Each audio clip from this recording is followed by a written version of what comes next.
And we'll begin the pregame.com pregame pro webinar with the Mac expert himself, Bryan Leonard. For anyone who tuned in early, you can listen to me and Brian finish our babbling. We got about another minute.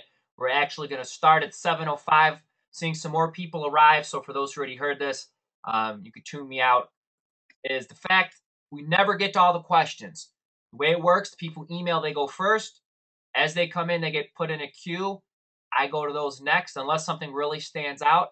And most likely will always happen, and it's batting 1,000%, is once the pro starts answering questions, other people have questions from those questions. Then they start firing them in. I've yet to do a webinar where we've been able to get all the questions, and I'm almost positive this one for sure we won't, because there's some questions I want to talk to Brian about his games of the year. And even though he's going to close with a pick for the weekend, we're going to do something unique on this one. We're actually going to close, and Brian's going to go over some tips on how to be a professional bettor and some things that he does that allows him to live in Las Vegas and bet sports for a living. So with that being said, once again, I am Johnny Detroit, the People's Champ, with Bryan Leonard, pregame.com. Who is Bryan Leonard? Brian is a gentleman who is a member of the famed Tuesday group. I'll let Brian give a couple bullet points on that. Essentially what it is, it's a bunch of guys, I would say 99% of them are guys you've probably never heard of, that are just grinders and professional bettors in Vegas. They meet once a week. They break down all the games. They go over handicapping theory. It's almost like the Legion of Doom meeting in the Batcave. Brian also, he puts his money where his mouth is. We'll get to more of that in a little bit with his games of the year bets. He enters all the major Las Vegas contests. I'll let Brian go over some of his wins and close wins overall. And one of the things, I guess, for me is who is Bryan Leonard. He is the real deal. I know a lot of these webinars, you hear me always say that, but that's one of the things at pregame is it's hard for somebody to be with us. One, the fact me and RJ wouldn't allow it. Two, the scrutiny that we're under, not only from the media, but all the haters out there. If we had a guy like Bryan Leonard who we said he isn't a member of the Tuesday group, he enters these contests, he bets for a living from Las Vegas, and all that stuff, or some of it was not true at all, somebody would have called us out now. So Bryan Leonard is as legit as it comes. He's a true grinder. And I guess in a nutshell, the way I could describe Brian is I did a favor for him. And one of the things a lot of times when I favor back and forth, and Brian's tired of me probably saying this story, is especially someone out of town, whether it's someone in New York, I know, Chicago, or Vegas, the infamous, next time you're in town, I'm going to buy you dinner. Did the favor for Brian. And with a straight face, his thing was, next time you're in your Las Vegas, appetizers on me. And it wasn't even appetizers plural, it was appetizer singular. So I guess I get cheese sticks. So Brian, what am I missing? Who is Bryan Leonard? The point of that whole story was you were complaining about the rest of the group because you ordered an appetizer and they had to wait. So I was trying to be a little witty with you and tell you I'd buy you an appetizer. That was not the rest of the group. That was RJ being a baby because he was so hungry. And I wanted tomato soup just because he doesn't want to eat something healthy with vegetables in it. And he's waiting for his fried dish of garbage. I wanted some soup. But that being said, Brian, what did I miss? Like for the contest, real quick, what's some of the history you've had in some of these Las Vegas invitationals, either by invite only or ones you've had to put up $1,000 or more dollars? I'm starting to feel like the Buffalo Bills of handicapping contests here in Vegas because I've been to the championship now 3 times and I've lost the championship every single time. I've been in the Stardust contest, been in Leroy's Money Talks, been in the Sunset Station Invitational, been in the Cantor Gaming contest the last 2 years, and in typical Bryan Leonard fashion, went up last week going all the way to the championship. We went up against a guy who's an NFL expert. In fact, he's very good because in the past I bought his plays, and it turned out it was an NFL week. There were only a limited amount of college plays, and by the time the contest was played, all the numbers for the bowl games were taken out, so there wasn't a lot of value in the bowl games. And he beat me fair and square. I think I went 2-5. We give him 7 picks, so I wasn't going to beat anybody anyway. But it was just a bad draw for us. So we're hoping that he gets knocked out. And unfortunately, a couple guys we both know were up against him this week, and they got beat, even though they had a really good week. But sometimes it's the luck of the draw. I've seen guys win the Stardust contest and play the entire season week after week and end up with a losing record. So I've seen that too. I used to monitor that contest very closely, and it'd be funny because you'd see someone, have a horrible week and they only moved on because somebody was even more horrible than they were. Um, Speaking of Las Vegas, and the real deal, Brian, is, and for anyone who's logged in online, you'll see these are 2 of your actual tickets. And the reason I'm pointing these 2 out is, and I'll get to that in a second, and I'll kind of want to get your feedback of like what you do to look ahead, and how you're doing so far in these games. The first one is you bet Louisville in advance. It was at the Golden Nugget. They released their games of the year. You bet $1,000. You took Louisville minus 11.5 against Kentucky, I believe. The line closed game day minus 14.5. So you 3 full points. And for anyone listening, the real value is forget the whole key number aspect. I mean, that's important, obviously. But if you're at a sports book, either online or Vegas or your local, and just for sake of argument, there's a team plus 11.5, or say, for example, Louisville's minus 14.5, so better example. And places like Five Dimes that let you buy almost unlimited points to make the team almost even. Next time you're on and you see a college team minus 14.5, go to the drop down and take them to 11.5 and see what that costs you. So forgetting the whole thing about key numbers, Brian was able to take a team, and this is to me a real key point. Louisville minus 11.5, laying minus 110. On game day, that line was minus 14.5. So Brian felt that 11.5 was a bad number. He was correct, and the game won and covered. Second, the other ticket you have up is Kansas State. My guess, Brian, and we haven't talked in advance about this particular ticket, so I don't mean to catch you off guard, is on the October 20th game, I don't have in front of me who they're playing, you took Kansas State plus 7.5. Obviously, Kansas State is shocking the world right now with what they're doing. So you saw something with Kansas State that nobody else did. So real quick, 1, how are you doing so far in these games of the year? 2, what did you see in Kansas State that the odds makers and the media didn't? And 3, what else would you like to add about these games of the year? And you could go to any question in any order you choose. Okay, well, we've only had 3 so far this year. We've gone 2-1 on them. We did lose on Pittsburgh against Cincinnati in that opener. I had Marco down there with me, and it was a game I liked anyway. And Marco's the Pittsburgh expert. And Marco was right in front of me in line, and he bet it. So I said, well, if Marco's going to bet it, I'm going to bet it. Unfortunately, they didn't get off to a good start. So we're 2-1 so far. We do have Ohio State this week plus 3.5. Line's currently 2.5. So the Ohio State play the last couple of weeks kind of hurt us on that. But 2-1 so far. Talking about the Kansas State game, they're playing actually at West Virginia in that game. I thought West Virginia would struggle moving up in strength in conference. The Big 12 doesn't play much defense, but the quality of opposition is better than what West Virginia has seen in the past. And I like the Kansas State team. It's a team that I think, they don't have the speed of West Virginia, but they have the ability to beat you at the line of scrimmage. Anytime you get a team who's going to win the battle at the line of scrimmage at more than a touchdown is something I always look for. What was the third question again?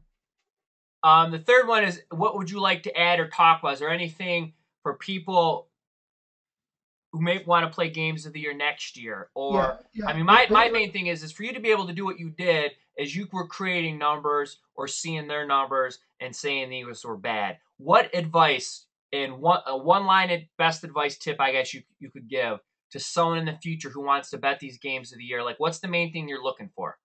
Well, you want to be up ahead of the crowd. Take your closing power ratings from the year before, make the adjustments, realize the power teams, the Alabamas, the LSUs are just going to reload. But you may have a team that, for example, Ohio U, their quarterback is an excellent quarterback. He leaves. That's going to be a major blow to Ohio U. Smaller teams, you have to pay attention. They rarely get players drafted to the NFL. When they do, there's usually a pretty big setback the following year. Well, I wish you the best in the rest of the games, Brian. And so far, calling out the Kansas State and then beating the line by 3 in Louisville, I think you're off to a pretty good start. So this is actually going to knock out one of the questions. And Grant, I know you posted a question that I'm going to close out right now. As you said, Brian, what advice would you give someone who wants to move to Las Vegas and bet sports for a living? And the funny thing is, before we even asked your question, this was one of the main things before we go to the Q&A that we're going to go over. And Brian, when I went to you and I said, you want to do a webinar, I said, what's one of the things you think would be really good for us to discuss?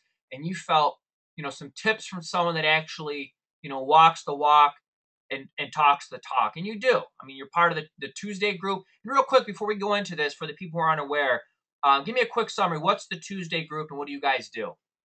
Well, when I moved to Vegas, I've been here about 13 years. Tony Diamond used to do a handicapping seminar, and basically he would stand up and he would basically teach the group. Well, it turned out most of the group had already knew what was going on, so we decided to branch off. When Tony was leaving, instead of making it a teaching seminar, we decided to get together with a bunch of the guys who were pretty sharp guys at the time, and decided we're just going to get together and share our information. As you know, it's virtually impossible to know everything about every team every single week. So we'll have us, I'm the Mac guy. Pretty much when I'm talking Mac, everybody else shuts up and goes with what I say. We've got other guys that are NFL totals guys. We got guys that are Canadian Football League guys. I mean, everybody has a niche, and then we've got other guys who are just very good overall handicappers. So we just go around. We'll say first game on the board, October 26th, Cincinnati, Louisville, line's 3.5. What do you got? So we'll go around the room and say, well, a lot of guys make power ratings. I'm one of the guys that make power ratings. Says, well, I made this line, whatever. And, I like this situation here. They're coming off of this loss. This thing happened last year. These teams played. This is what happened. I watched that game. One guy will say, I watched that game, and it didn't play out the way the final score did. They were able to move the ball consistently. They've got their same running back back. The quarterback is back. I think they're going to have a lot of success. So basically, you just go around the entire table. If anybody passes, they pass. But by the end of the time, you get around the 15 guys or whatever, you get a pretty good idea of how you're going to play that game. Now, Fezzik comes to, everybody's pretty familiar with Fezzik.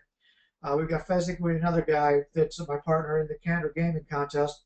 They're both numbers guys. They'll tell you when to bet it, how to bet it, and what number you should bet it at. So, we get around to Fezzik, and he'll say, well, I agree. I like Carolina in this game, but I have a feeling this line's going to go up to 7.5. Let's wait for the 7.5. We'll play it at 7.5, nothing less. If not, if we can't get to 7.5, we tease it. That's one of our 6-point teasers this week. So basically, you're just sharing information between each other. Everybody's got a specialty. And by the time you get out there, I've got a whole list of games I want to bet, when I'm going to bet them, and should I wait to bet them, and how I'm going to play them. Am I going to play them in a tease? Is it possible to do a correlated parlay at a certain place, or if not? We got a guy who's really good on props. He breaks down the game prop-wise, so we know how to play these televised games on props. So it works out well for all of us. So what about, because what you kind of really did is you went over a lot of your bullet points, is, specializing in handicapping. I mean, you're a Mac guy. You do your own power rating, sticking what you do best. Betting early. Now, you said betting early, but you brought up the information on Fezzik. And for those who are unaware, Fezzik's the only person in the history who has ever won the Hilton contest. And I believe he won it back-to-back, didn't he? Yes, he did. Yeah, he won it back-to-back. He's one of the most respected guys in the business. You mentioned, he said this line's going to go to this. So the betting early, does that only apply if you think the number is going to go against you? Obviously. Yeah. Basically, for myself, when I go down to the Win every Sunday, I've got my power ratings with me. And I'm betting the games that are, first off, farthest away from my number. Secondly, over key numbers. And thirdly, where I think the line is going to go. I had a certain game this week that my number showed I should be playing it, but I knew the public and basically the situation, the past history, and the public would all be on the opposite side. So I said, well, instead of putting up my money, now I'll just wait, play later on in the week, and I don't have to put the money up ahead of time, and I'll be able to get a better line. How often do you predict the line correctly, would you say? Actually, I have this line here. I chart it every week going to the Win. Coming into this week, anytime a line moves from the Win openers, so far on the season, 74 of the games have gone towards my number, 44 have gone away. So 62.7% have gone my way just by betting it early. I could blindly play the entire card and make money by doing that. Unfortunately, once you bet $10,000, they ask for all kinds of ID with the government and all. So They always ask for your player's card when you go to the win. So even though they're letting you bet 2,000 a game, once you get up to 10,000, you're asking for a lot of problems. I know guys who will take their wives with them, take friends with them, and just sit there and say, okay, you bet this game. And then once everybody gets up to basically the 10,000 mark, then they leave. And maybe they come back in a couple hours when somebody else is behind the counter. So there's ways you can get around it. But, just blindly knowing that if I was to play every game off of their numbers at the beginning of the week and hit 62.7%, everybody would do that. I mean, it's nobody hits 62% over 120 games without knowing what you're doing, and that's one of the reasons why we played the games of the year down at the Golden Nugget. In 2 years, I've had different betting partners for the same reasoning. Fezzik was one of them, and my partner in the canter contest, knowing we've hit 70% of these games the last 2 years. How many times can you hit, this is realistically everybody's shooting for the 55 range and that 56, but to hit 70% and do it consistently, it's a small sample size, but they only have 100 games up. You're not going to pick every game. So that's how you do it. And I wasn't always a big proponent on betting early, but the tighter these lines are getting, and I live in Vegas, there's only like 5 outs here. So it's tougher to get different numbers here in town. So they're making it much tougher on you. And so you got to take advantage of it any way you can. Bet overnights or bet early in the week if you're playing football. So you got the Tuesday group. You're in Vegas. Like you said, you got the MAC, you got Fezzik, you got the NFL guys, the totals, the CFL. You've got a prop guy.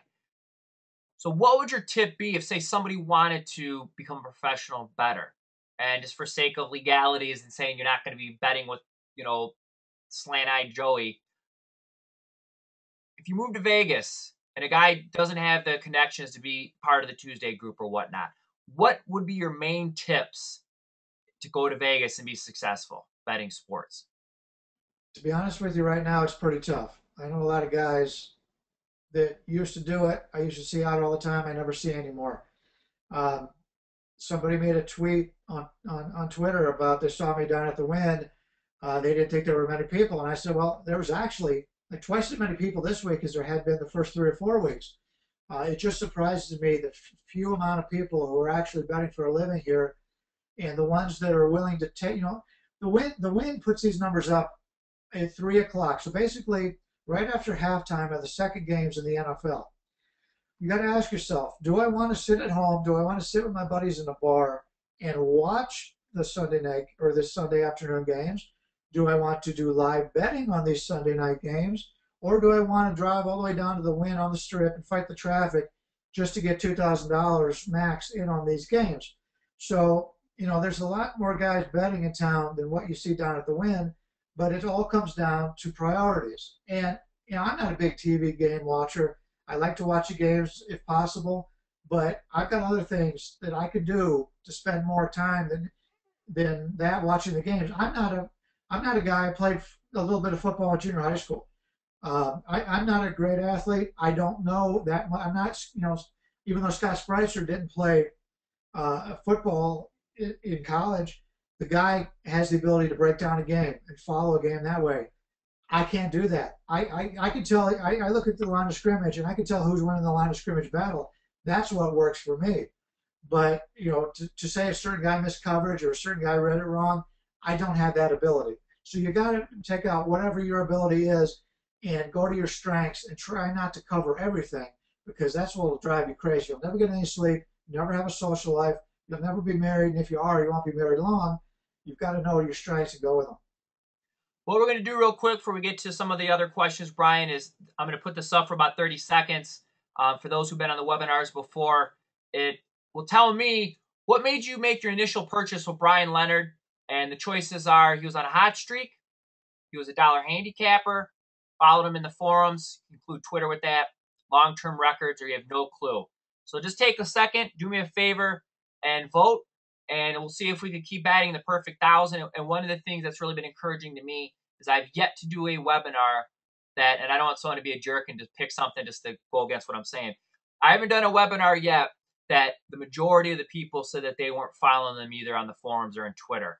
And to me, that's one of the things that pregame that, we pride ourselves in, is where a lot of sites, it's just some, catchy promotional marketing, a picture, a couple streaks, and that's it. There's no direct communication. It's all broadcasting where it's them telling you, and there's no actual communication back and forth.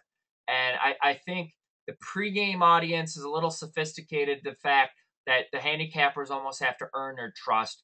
And it sucks for the guys who, joined pregame in the beginning because it hurts their bottom line. But I do believe that the people who put in the work and they gain the trust of the audience will find great success in this business. And Brian, I think you've been a real big asset to pregame.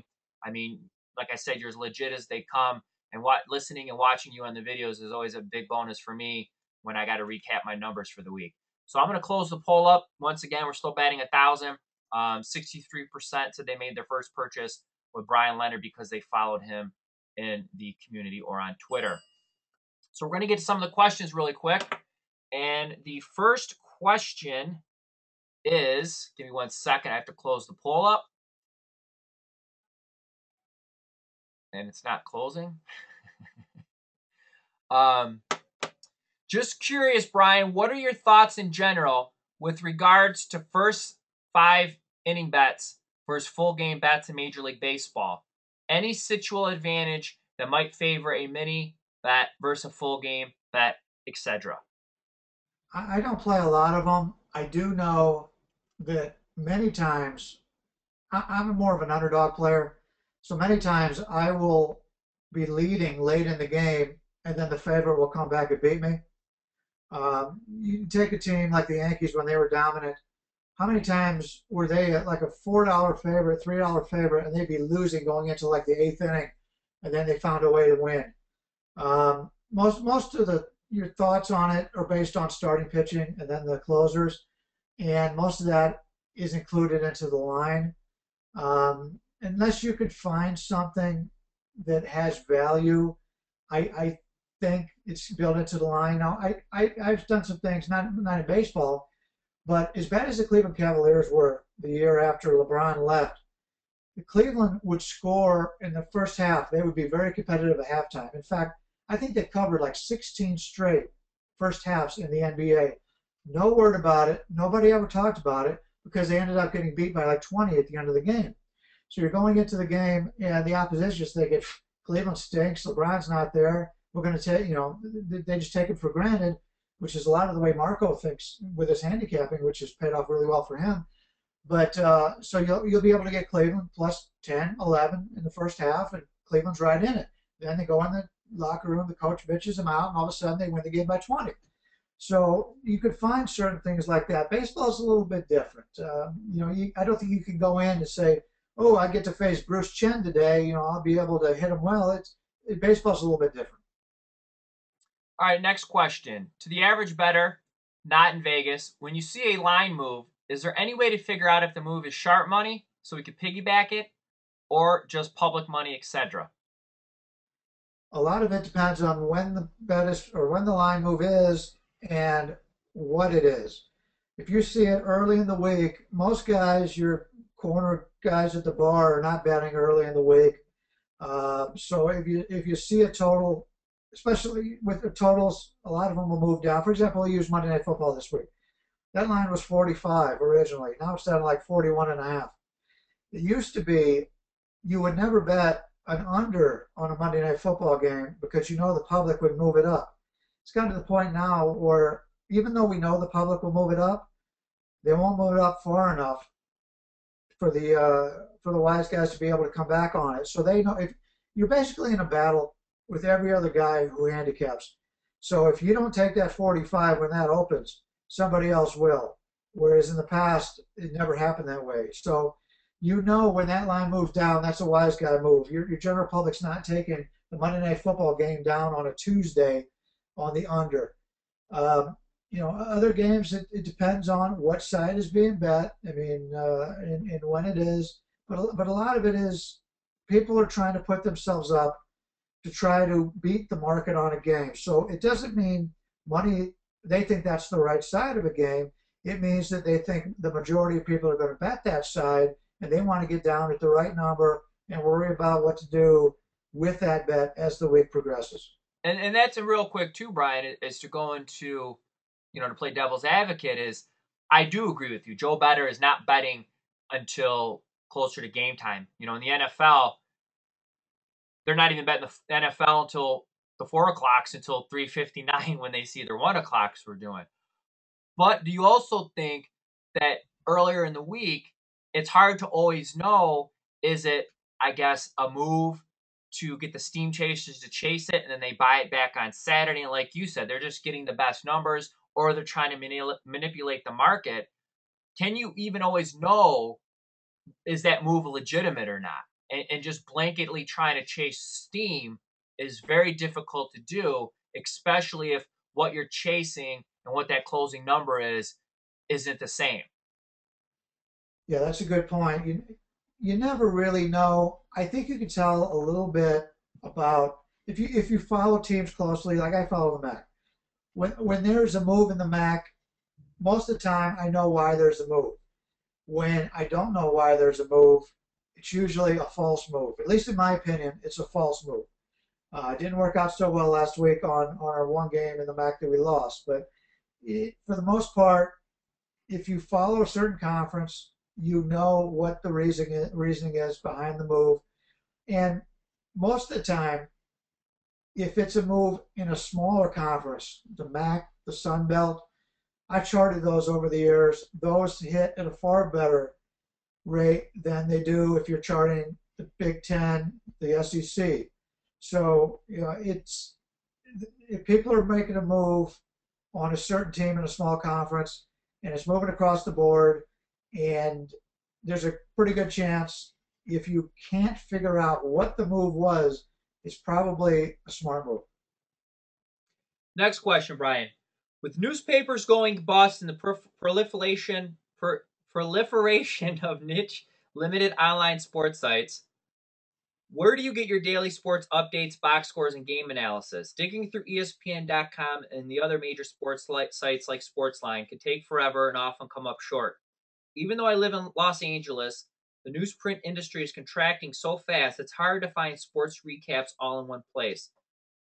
What are some of the places that you use? And I know, Brian, you don't want to divulge all your, the sites, because I know, sometimes there's the obscure stat sites.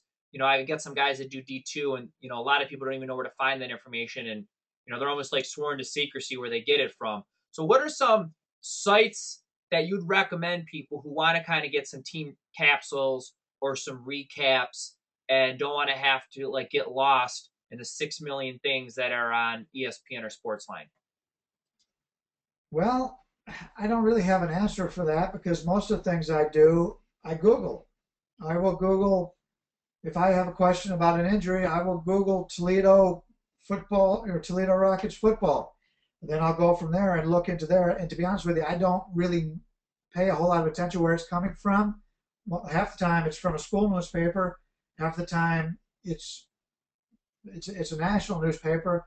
But the school newspapers provide a lot of good information. But I don't have like a bookmark. I just Google it if I'm looking for a certain thing. And also, Twitter's gotten to the point now where you go into Twitter and I can Google Toledo Rockets football in Twitter. And sure, you get a bunch of people who are selling footballs with the Toledo Rockets symbol on it or something. But you also get guys who are beat writers for each of the teams. Guys who, there's places on there like a pregame. We'll have a Toledo Rockets video that so-and-so did or whatever. So there's plenty of places out there. But just keep in mind, you need to read the information. And once you get the information, you have to double check it, obviously. I'll go into a beat writer and I'll say, hey, what's the injury in the quarterback situation? Then he'll tweet back. I mean, Twitter's great. You get instant information and you also get instant feedback. And I have conversations a lot of times with people on Twitter. Well, to be honest, that was one of the reasons that I wasn't confident, even though I did go to San Francisco for the Lions game, is like you said. And my advice is even take it a step further is what you do is, besides Google, and I don't know if you knew this, Brian, if you do, I'm not being condescending, is at the top of Google, if you click the Google News tab, that actually filters just news sources. And in the left-hand column, you could sort by all news, last month, last week, 24 hours, last hour. So what I like to do is if you hear a rumor of an injury or something going along, along those lines, you can go in there and put Houston Texans Arian Foster in the news section of Google. And like I said, it's the very top, just click news. And that keeps away from like the site selling footballs and stuff along those lines. And you switch it to last hour. I apologize for the office line ringing.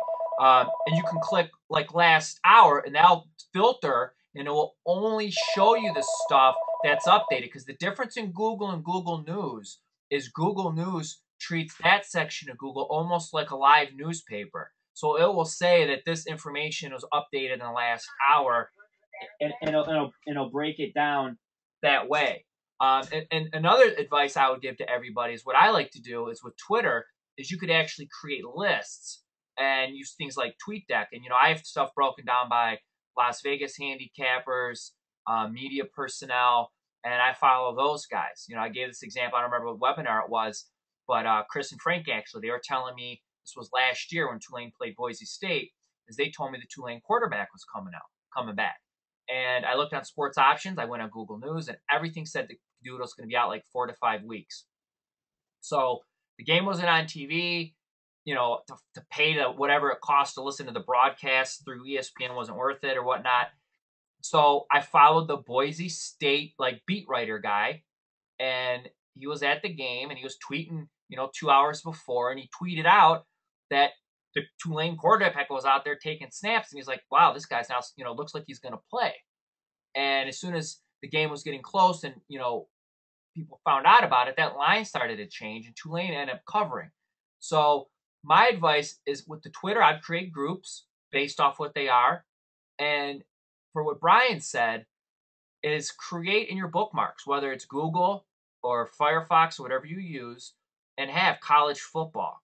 Then break it down by Big Ten, SEC. And when you find those really good team sites or blogs or some nut job fan that updates everything, bookmark it and throw it in the appropriate folder. And the best advice I can give is if you're going to do what I just said, do it and stay consistent. Because if you don't, the next thing you're going to do is you're going to have 500 random bookmarks and you're going to have no idea what they are, what they belong to. So it's a good idea, but it only works if you stay consistent.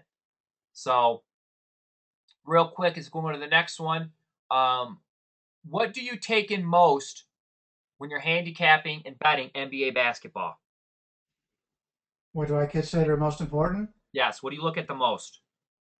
Situations, especially, for example, this last year in the NBA, it was a little bit different, but I live in Las Vegas, and you hear stories, and it's usually a Portland Trailblazer story where the team is leaving LA, they're heading to San Antonio, let's say, and they've got an extra day in between, and they always seem to stop in Las Vegas. So if you've been around Vegas for a while, you know guys who work in sports books, guys who work at casinos, and they could tell you, hey, last night, 3 of the Portland Trailblazer starters were partying down in the nightclub last night, didn't go to bed till 4 o'clock in the morning. I mean, that's great information to have. But it's limited, and it's for only being in Las Vegas. That's one of the advantages of being in Las Vegas. But a lot of it has to do with the scheduling. You have to break down a game.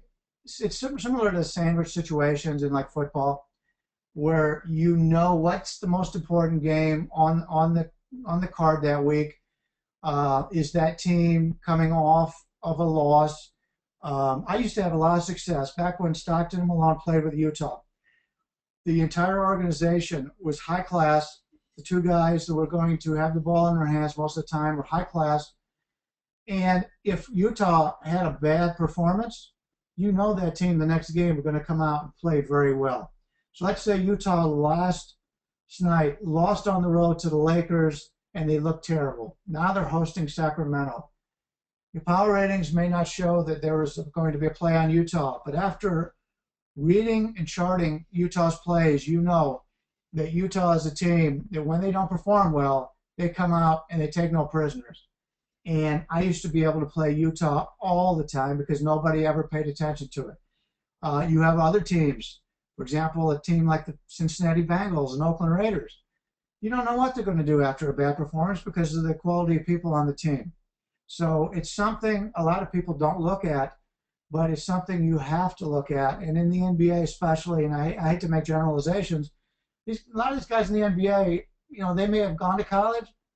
They don't have a college degree. They never went to class. So you have to take a look at who the leaders are on those teams. Is it Magic Johnson? If so, yes, you're going to get a good performance after a loss. If it's half of these Allen guys, Iverson. yeah, Allen Iverson's, you never know what you're going to get. Even though he's a great player, you never knew from day in to day out what his priorities were. And at the end of the year, San Antonio is going to be there every year. If you're looking at San Antonio off of bad performance, you know what you're going to get out of San Antonio. You don't know what you're going to get out of Charlotte. You don't know what you're going to get out of Cleveland, some of these other teams. So a lot of people look at what people did the night before, but you also have to take in the character of the teams and the leaders on that team. And real quick is what I love about what you just said. And it's funny how things we talk about in the other webinars kind of like, it's like an ongoing thing because somebody will say something that plays into something else and it all kind of melts together. I did the book report article this week, the first one for the year last week or last season. I did every week for football. And when it got closer to the end of the year, I would do some hypotheticals and it would go to Vaccaro, it would go to Chris Andrews, it would go to the guys that bet online. It'd be, if so-and-so played so-and-so, what the line be, or, what's the predicted line for this? And usually across the board, it was pretty universal, which, tends to believe, these odds makers, they're putting up lines for all of these games. For the most part, they have to solely rely on their power ratings.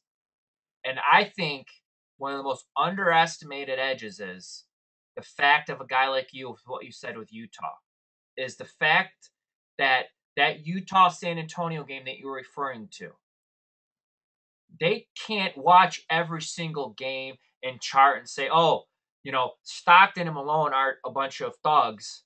They're going to practice extra hard. They're going to be on their team. They're going to watch the film. They're going to come out and bust their balls. They're not going to go get wasted at the strip club and forget all about it, and smoke a blunt in the hotel room. That's something you can't show in a power rating. And to me, watching the games and following those little tidbits, following the school newspapers, the guys on Twitter, to me, could trump a power rating if you power rate and you factor that in. And going back to the San Francisco game, as I followed the Detroit Lions beat writer, and I didn't think the Lions really had a shot at all because their cornerbacks were all either not playing or playing hurt. And the practices, she was at practice every day updating what was going on.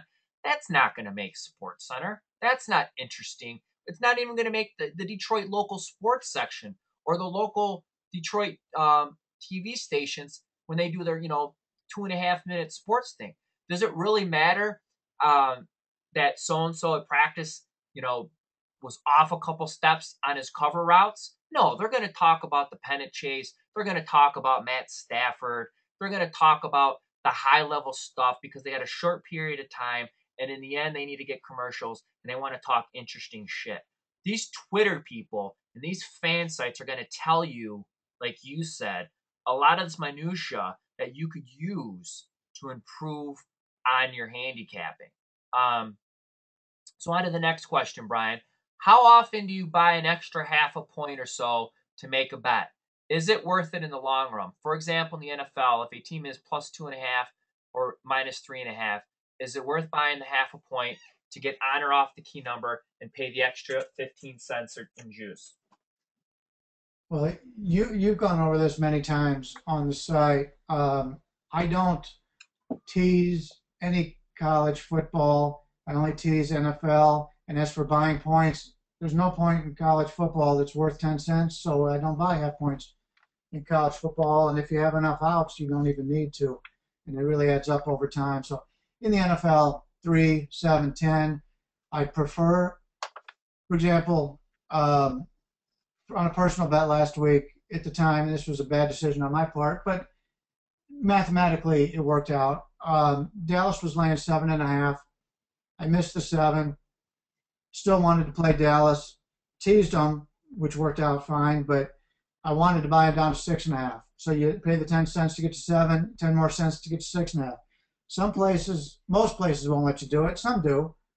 But it's worth doing it around the key numbers of 3, 7, and 10. And pretty much that's it. And you can elaborate on this more. I'm sure you got the chart memorized, but you know, 3 is your most important number. And in college, in reality, you want the 3, but if you don't get the 3, it's not worth the money to buy anything. Exactly. And, you know, and I've actually seen and heard people, they'll even take it a step further where they'll break down, you know, if the total is, you know, so low, the 3 or the 7 is even worth more. But that's the thing is, it's funny, is you always hear people say the 3 and the 7 and they think football is football, and it's not. And like you just said, is, you know, that value in the NFL is so much different than, you know, in college. And like you said, is the 3 is worth 21 cents. And that's why sometimes you'll find some of these sports books and they'll actually overcharge for the juice. You know, and it's almost like buying insurance in blackjack where, you know, it's not worth it most of the time. And the only reason I say this is actually funny is VR was going over some of their systems and stuff and some of the basics, and he was telling me how sometimes it makes sense to buy insurance. I'm like, shut the hell up! Like that's such a like a sucker play. And then he explained it to me, and it made sense because he was telling me, you know, if the count is extra high, you know, there's a better mathematical chance that the dealer could have a face card. So at those points, you actually have a positive EV to buy insurance, which I never really thought of that way. But you know, going back to what you said is I would never tease college because none of those numbers, like you said, are worth enough. And I would never buy the points in college because they're for sure not worth enough. You know, because I think 3 in college football, I think is worth 13 cents. But, you know, to buy it, you're going to pay more than that. So you're always going to remember the time you could have bought on or off a 3 in college football and say, I should have done it. And paying that extra juice, I mean, think about it. If that extra 2 or 3% you're paying on your bet, you know, long term, you know, if you're I guess the best way I'm babbling for a second, if you're a recreational guy and you're doing it for more for the fun and it makes you feel good, God bless you. But if everything comes down to having the best mathematical edge in your favor, and at the end of the year, it's keeping score. Every half a point, every getting a dog plus 110 rather than plus 107, it doesn't seem like a lot, and it adds up. And the best example I can give, this is probably 7 or 8 years ago. This is when Pinnacle was still open to U.S. clients, and I had, you know, before I was booted out of Sports Interaction, as I was curious on the value of like betting numbers before and after, and it really makes sense because when you look at it, you know, 2 cents here, 3 cents here, you don't think about it. So I logged a few hundred bets in baseball where if you just took the steam, so you're scalping, so you'd get, say, plus 110 was the initial one, and it got hit and went to, say, plus 105 just for sake of argument. I logged all of the bets, and it was like 100, 200 bets. It was a lot. It was like close to 200 total, where if you took the bet before the line value was gone, and then you broke down the number after the line moved, so you were betting the bad number. So you were just betting it because you heard the sharps were, say, on the Indians, but that's all you heard. So you laid the shit number. It was the exact same bet, exact same team, different number. At the bottom of my spreadsheet, one was plus, one was minus. So at the end, you don't think about it 115 versus 110, 120 versus 117. But when you're talking hundreds and hundreds and hundreds of bets over time, all of that matters. So like I said, if you think it has value to you and you're enjoying it because you're recreational and it's Monday Night Football, buy it. If you're trying to take this serious and you want to get in the habit of doing the smart play every time, just like you're playing blackjack and you're playing perfect strategy and you're counting cards, why should it be any different in sports? And, you know, there's a really good book called Conquering Risk, Attacking Vegas and Wall Street that has a lot of these really good charts. There's also Sharp Sports Betting by Wong, which is really good. Brian, what are some books or some sites you'd recommend for people that were interested in understanding some of the math. Because to me, understanding the math, it helps you get away from some bad picks. If you see the number as such and you know how valuable that original number was, it'll make you get off a bet. And if you can just get off, say, one bet a month, that's saving you 12 units a year. And who wouldn't like an extra 12 units? Yep, I agree. The two books you mentioned, I really like. I also like Conquering the Odds in Sports Betting. And then another book, it's not gambling related, but it's scorecasting. And it came into effect because it talked about the officials in sporting events. And it broke down what a home field advantage was, and a lot of it had to do with the officials and the proximity of how close the fans were and how many fans there were. So this information, everybody's talking about these substitute refs. This information has been out for 3 or 4 years. It's a nice article written in a book called Scorecasting. So if you do the research and go out and look for these things, you could find it. I mean, just do searches on the internet. There's plenty of places in which you can learn. One of our own handicappers on the website, Ed Meyer, just wrote a book on money management. Unfortunately, he gave it to me at the football seminar down at the Hilton in his football season, so I haven't had a chance to read it all yet. But it's from what I've got in the first few chapters, it's rudimentary, but it's also something that a lot of people take for granted. And just follow Ed and just send him something, and I'm sure you can buy a book from him. But there's a lot of great information out there, and I've been doing this for 30 years. I'm always learning something new, whether it be something from a guy with a math background, and I have a math background. I had a degree from Akron U, and I thought I was pretty good in math. But I'm dealing with guys who used to work for NASA. I mean, these guys are brilliant, and they just talk and you listen and you say, I never knew that. So you try to surround yourself, and I don't know if it's one of the questions, but you try to surround yourself with people who, I hate to say it, but they're smarter than you are. And the reason why is they know more than you are, or if they have a specialty in a certain area. I'm never going to be able to count cards like VR or do anything like VR. Not that he's smarter than I am, but he is better and more proficient and has more experience in that area. So even with our Tuesday group, I love to come to the same conclusion with a guy like a Scott Spreitzer who's breaking down individual players. A guy like I'll just throw a name out there, a guy like an Al McMorty who uses systems and trends. Certain guys like Ed Meyer's got a great database. You can go back and look at these things. If all these people, like a Marco, who's a situational handicapper, if all of us come out, you put all these things into a bowl of soup, mix it up, and we're all coming out with the same information, that's the side I want to bet. Couldn't have said it better myself, Brian. And two other books I'd recommend is that they're both not easy reads, but if after you read the ones that are strictly on the math and the gambling, like the Conquering Risk or the Sharp Sports Betting, there's a book. This is really for you baseball guys, and to me, this will take your handicapping to another level because I've met some of these odds makers, and I guarantee you they're not on the level of this cat. There's a book called The Physics of Baseball by Robert Adar. He was a professor of physics at Yale, and he didn't write about gambling. It's just he was a baseball lover, a physics nerd, and he wrote a book. And the stuff that he goes over on wind and humidity and elevation, and I mean just obscure stuff, but information you could find. There's a lot of weather sites that are sports betting based that will show you the stadium and different times of, say the game starts at 7, I'll have a window saying humidity at 7:30 will be this. So you could say, okay, well, the bullpen, and then you could take it to a whole nother level. The stuff that he has in the book about actual baseball will take your handicap into a whole nother level. And then there's another book called Mathletics by Wayne Winston, and he goes over a lot of stuff like power ratings, NBA officials, and things along those lines. So we got one more question. I'm sorry, we have some others we're not going to be able to get to. This is going to be the last one before we get to the coupon and Brian's pick for the weekend before we close everything out. Brian, what do you do when the line goes the opposite way of what you think betting? Sometimes I keep my bet. Sometimes I bet more. First thing I want to do is get on the internet and find out why that line moved that way.